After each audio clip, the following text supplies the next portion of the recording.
Bonsoir à tous, bonsoir à tous. C'est Trading avec vous en ce lundi 6 juin. Donc je vais revenir sur le BTC rapidement, ok, pour vous expliquer un petit peu ce qui se déroule, ce qui se passe, qu'est-ce qui fait le prix. Donc on a eu ici une montée, un arrêt de la tendance. À partir de cet arrêt de tendance du BTC, on va regarder en daily. Donc vous êtes tous habitués au graphique. Donc là, vous avez une grosse zone importante où le prix donc a travaillé, hausse, retracement, accumulation, on est monté, distribution, le prix est redescendu vers le bas. Et ici, hop, on a fait ici une zone de latéralisation en escalier et ensuite on est descendu vers le bas. Donc on a ici une accumulation ici au niveau des acheteurs bien sûr, une accumulation, une zone d'accumulation, d'accord. Cette grosse zone d'accumulation a été fracturée, donc on est passé en dessous. Qu'on a pris la liquidité de cette zone importante des 28 876. Là, on est bien d'accord, tout le monde est bien d'accord. Donc, on a fait un gros mouvement. On a passé un peu du temps ici sur cette partie-là. D'accord. On constate ici, hop, on est monté. On a fait un plus haut ici au 48 000 dollars. Et ensuite, quand il est sorti de la boîte ici, il a retracé ici vers le bas. Il est passé sous la boîte. Donc, cette zone de latéralisation. D'accord. Et ensuite, le prix a accéléré vers le bas. Est-ce que ça a été à cause de Luna? Et je ne vais pas prendre d'excuses. Moi, personnellement, je pensais rentrer sous cette prise de liquidité de cette mèche et le prix est descendu beaucoup plus bas. Donc, ça fait partie du game. Ensuite, donc nous sommes ici sur ce niveau-là. Donc, on a pris la ligne des 28 800. Donc, on a pris la liquidité majeure. Et on a eu un arrêt de la tendance ici. Donc, on a eu un arrêt de la tendance haussière ici. Et là, pour l'instant, on a un arrêt de la tendance ici sur ce plus bas qui se situe spécifiquement, si on regarde bien, on va le mettre ici, hop, à 25 526. On va revenir ici dans cette zone-là. Donc, principalement, comme vous voyez bien ici le prix, ok, donc le prix ici est descendu, il est remonté, il a retracé et il a continué sa baisse. Donc, une vague A, B et C. Nous constatons que ici, on a le prix est jamais revenu dans cette zone-là, donc au-dessus des 48 000 et au-dessus des 52 000. Donc ici, pour moi, il y a de l'argent qui est en attente. Donc ici, il y a de l'argent, on a créé de l'argent, si vous voyez bien ici. Et là, forcément, on est obligé de chercher une partie de cet argent. D'accord. On a venu rechecker ce niveau-là, donc ici. Et on a remonté ici et on a continué la baisse. Ok, si on utilise notre Fibonacci, à quoi correspond cette zone? Donc on va regarder ici, regardez très simplement. D'accord. À combien le prix a retracé? Donc il a fait son plus bas ici. D'accord. Si on prend le plus haut ici, on constate que le prix a retracé sur un certain niveau. Donc inversé. Tac. Donc le prix a retracé ici sur un certain niveau. Si on vient ici sur ce niveau-là, on constate ici qu'il est venu sur les 78,6 quand il a retracé vers le haut, pile poil sur 78,6 par rapport à ce plus haut et ce plus bas. Donc si on remarque bien ici, si on va chercher ici en haut, d'accord, on n'a pas ici, les 50% sont ici. Donc on n'est pas revenu vers la ligne des 50. Donc, voilà pour votre information. Donc ensuite, si on regarde cette partie-là, donc on va revenir ici sur cette partie-là, on va dire en H1. Allez, en H1, on va regarder cette partie-là. Donc cette partie-là, quoi? On a eu un arrêt de la tendance. Donc le prix s'est arrêté ici en bas. Sur les 25 500, 25 429, exactement. J'ai mis les mots pour avoir le prix exact. Donc 25 400, 25 300 ou 400, hop, on va laisser comme ça, 25 365. Donc ensuite le prix il est monté ici, donc le prix il est monté, tac tac, il a marqué ici un support, vous l'avez vu. Donc on a fait un support ici, donc on a créé un support pour inciter les gens à acheter jusqu'à ce niveau-là. Donc cette manipulation a duré du 13 mai jusqu'au 26 mai, donc un bon 13 jours, hein, 13 jours ici pour créer ce support, on rebondit dessus, et d'un coup, on le casse. Donc on prend ici des lots qui ont été créés. On casse, et qu'est-ce qu'on prend après? On prend l'argent qui a été créé ici au-dessus. Donc on va, hop, ici, prendre l'argent de tout ça. Ok? Si on constate bien, donc c'est juste de l'order flow, donc on va chercher l'argent où il est. On est venu chercher ici de l'argent pour donner de la force au prix pour qu'il monte. D'accord? Ici, on a créé de la liquidité ici pour aller chercher un plus bas. Donc pour moi, le marché est acheteur. Donc comme je vous l'ai dit, le marché pour moi est acheteur. Donc maintenant, il faut qu'ils arrivent à rentrer sans que le prix bouge comme ça, avec une grosse bougie. Parce que s'ils rentrent une grosse position et derrière, il n'y a pas de liquidité en face, eh ben, vous avez un gros pump. Et ça ne les intéresse pas d'avoir bien sûr un gros pump. Il faudrait qu'ils rentrent sans trace. Donc là, par exemple, ils ont absorbé toutes ces positions vendeuses pour pouvoir ici mettre un buy et rentrer en buy. Ici, pareil, on a absorbé toute la liquidité des 28 800. Donc ici, ils sont rentrés en achat. Quand je parle qui? Bon, les grosses institutions, je parle. Les gros fonds, les grosses institutions, ils ont racheté ici fortement et ils ont racheté ici fortement. Bien sûr, ils veulent que le prix soit bien sûr intéressant, donc on va essayer de le pousser vers le bas, c'est l'objectif. Objectif de pousser le prix vers le bas, pourquoi? Pour racheter encore des positions. Donc s'il y a beaucoup de gens, par exemple, qui sont rentrés sur ce range, donc qui ont acheté du BTC, acheté, bah forcément, il y en a qui sont en spot, ils risquent rien. Après, il y en a qui sont en futur, d'accord? Et ben, eux, ils peuvent être liquidés. Donc, on va essayer de pousser le prix vers le bas. Là, donc, pour faire un mouvement baissier pour liquider personne, donc il faut faire un mouvement rapide. Comme ici, par exemple, on a poussé, donc les gens ont acheté. On a fait ici un petit golden setup, d'accord? Qui a permis de prendre la liquidité ici. Ici, vous remarquez, on a bien pris cette liquidité ici. Mais on n'a pas pris celle qui est au-dessus des 32 638. Donc ensuite, le prix ici est descendu. Donc c'était un beau mouvement. Donc on est venu chercher ici. On avait ici un déséquilibre de marché. Et là, pratiquement ici, bien sûr, on a un déséquilibre de marché. Donc quand on a déséquilibre, il faut rééquilibrer le marché. Donc pourquoi le prix aujourd'hui est monté jusqu'ici? Bah parce que je vous ai dit, il va venir tester ça, je vous l'avais dit. Donc il va venir tester ça. Pourquoi? Pour rééquilibrer le marché. Donc déjà, là, cette phase de rééquilibration, il l'a faite. Donc il a fait tout ce mouvement pour rééquilibrer le marché. Ensuite, sur cet endroit-là, ici, d'accord, j'ai une distribution qui se met en place. Je vais vous la montrer. D'accord, moi j'arrive à la voir. Elle est en positivité. Donc si on a une distribution ici, donc on peut potentiellement, bien sûr, aller chercher l'argent qui est ici. D'accord? Maintenant, cette distribution, si on va en 15 minutes, donc on est ici. Donc on a ici un BC, ici un AR, ici un ST et ici un saut. Donc on a un saut qui est validé ici. Donc forcément derrière, on va aller chercher un double sommet pour faire UT UTAD ou un seul sommet ou faire UT. Donc forcément là, le prix va continuer à monter. D'accord? Pour qu'il valide cette distribution. Voilà pour votre information. Bien sûr, on est en 15 minutes. Donc on n'oublie pas bien sûr que le prix ici a laissé également un déséquilibre de marché ici en 15 minutes. On va potentiellement le rééquilibrer comme il l'a laissé ici. Donc forcément, regardez bien, bam, bam, on est venu rééquilibrer. D'accord? Ici, on a fait quoi? On a créé de l'argent, on a pris cet argent. Ok, on a incité les gens à acheter, et on leur a pris leur argent. Ici, pareil, donc ici, il y a de l'argent. D'accord? Donc ici, on a incité à vendre. Et derrière, le prix, il a fait quoi? Boum, il est monté vers le haut.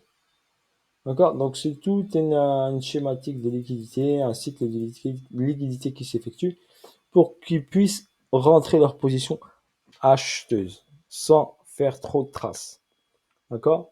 Après, vous pouvez utiliser par exemple les volumes. Là, je suis sur index, donc les volumes, on n'a pas les gros volumes, mais on a un petit aperçu quand même des volumes. Donc une hausse des volumes ici, d'accord, hausse acheteuse ici, on voit bien qu'il y a 46 000 bougies de 15 minutes acheteuses qui poussent le prix vers le haut, et là on a une grosse bougie vendeuse, d'accord, ici.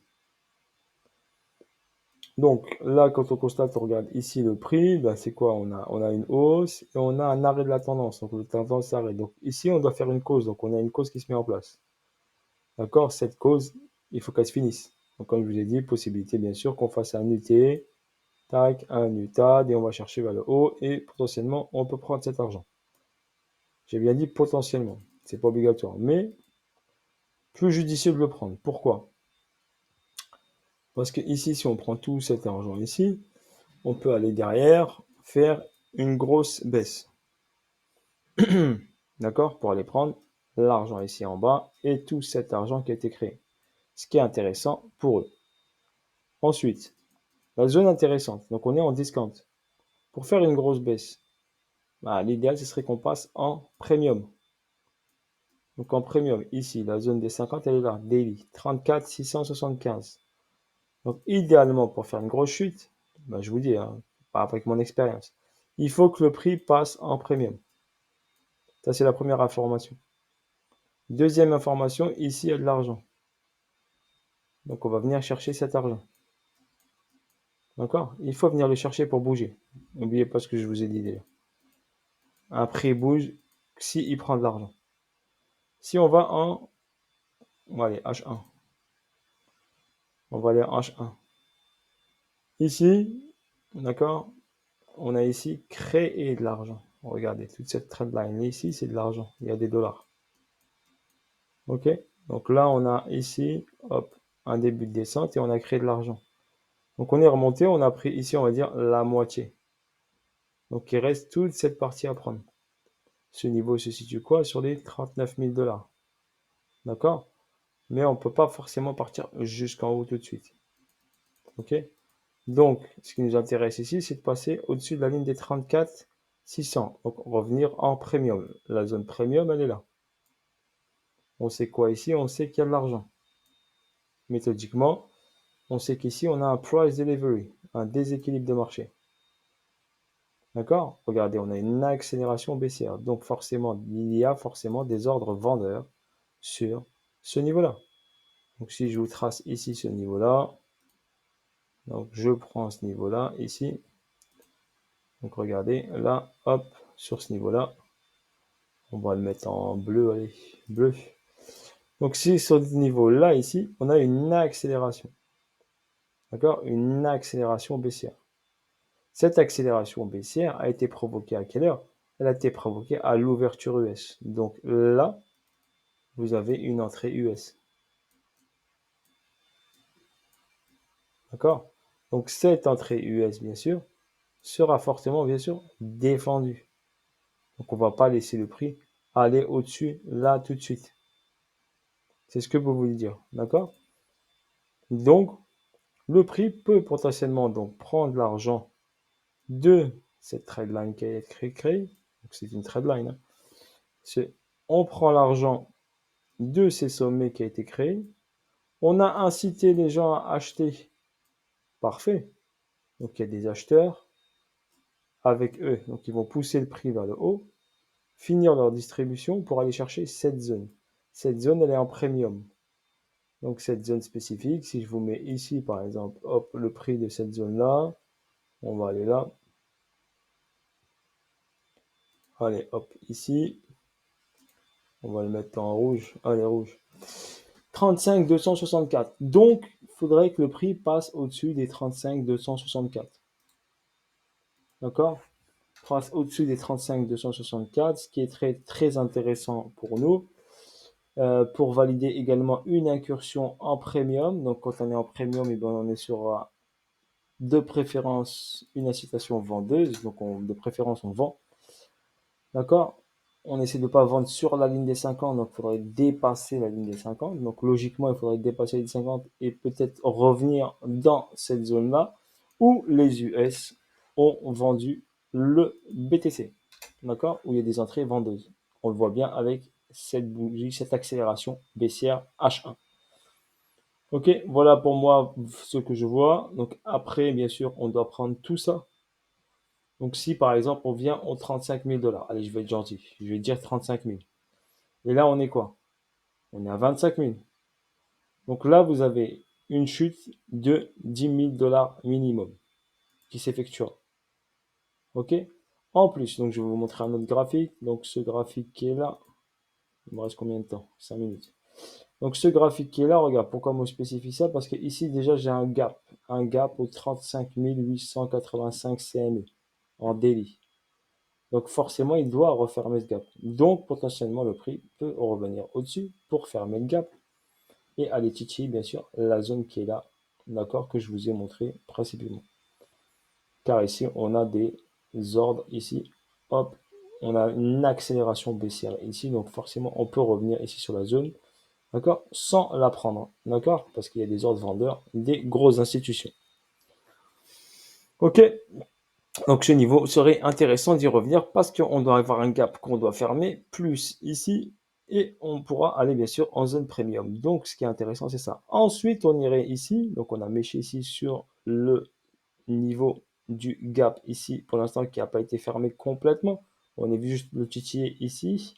Donc potentiellement, bien sûr, on peut revenir fermer ce gap ici, d'accord, et aller peut-être titiller les peut-être 23 500 par exemple. 23 500, je vous donne un chiffre environ. 23 500 environ. Ça permettrait de combler complètement, de fermer le gap sans aller chercher le suivant, bien sûr, des 19 000 qui est pour moi un peu trop bas. Donc je verrais bien d'abord une fermeture au niveau des 23 500. Donc on prendrait ce gap là, on le fermerait.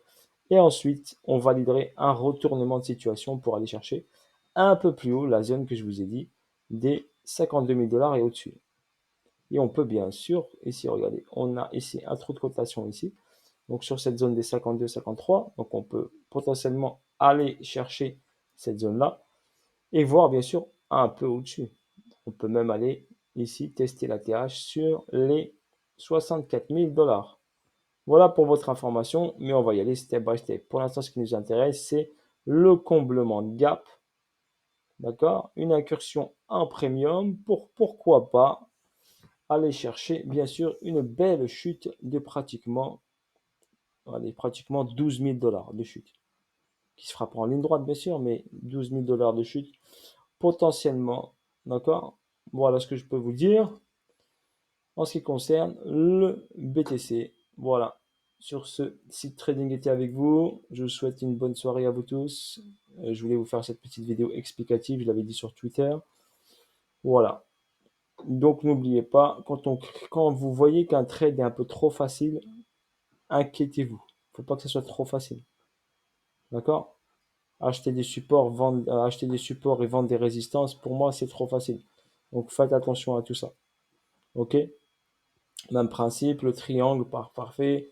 Triangle, comme ici, par exemple, c'est un golden setup. Puis ce golden setup a permis de faire descendre le prix. Donc il y avait ici une belle baisse de 32, 31 900 jusqu'à pratiquement 29 000. Donc il y avait une belle baisse ici. D'accord? Et ensuite, le prix s'est arrêté sur ce niveau-là. Donc on peut assimiler ce golden setup par un épaule, tête, épaule, si vous remarquez bien. Donc si on était ici, on est sur tête, épaule. Les gens ils vont dire quoi? Eh ben, on est arrivé sur un pullback. Regardez comment c'est facile. Nous sommes sur le pullback de l'épaule, tête, épaule. On est arrivé sur la ligne de coup et le prix accélère vers le haut pour sortir tout le monde. Donc il faut faire très attention à ça. Ok? Là, vous êtes sur ligne de coup. Là, vous êtes pullback, ligne de coup. Oui, mais dites-vous que le prix, il peut vous piéger, d'accord, en allant vers le haut. Et je vous ai montré qu'il y avait une distribution ici. D'accord? Regardez bien, trade line, cassure trade line. Liquidité ici, d'accord? On incite les gens ici à vendre, ok? Et derrière, bam, on accélère vers le haut. Ici, épaule, tête, épaule, ligne de coup, le prix accélère vers le haut pour prendre de l'argent. Quand c'est trop facile, faites attention, d'accord? Essayez de comprendre la logique. Ok? C'est pour ça que j'ai dit cette logique ici, regardez. Des équilibres de marché, entrée US, d'accord? Distribution qui se met en place. Voilà. Sur ce, bonne soirée à vous tous et je vous dis à bientôt pour de nouvelles aventures et de nouvelles vidéos. Ciao, ciao.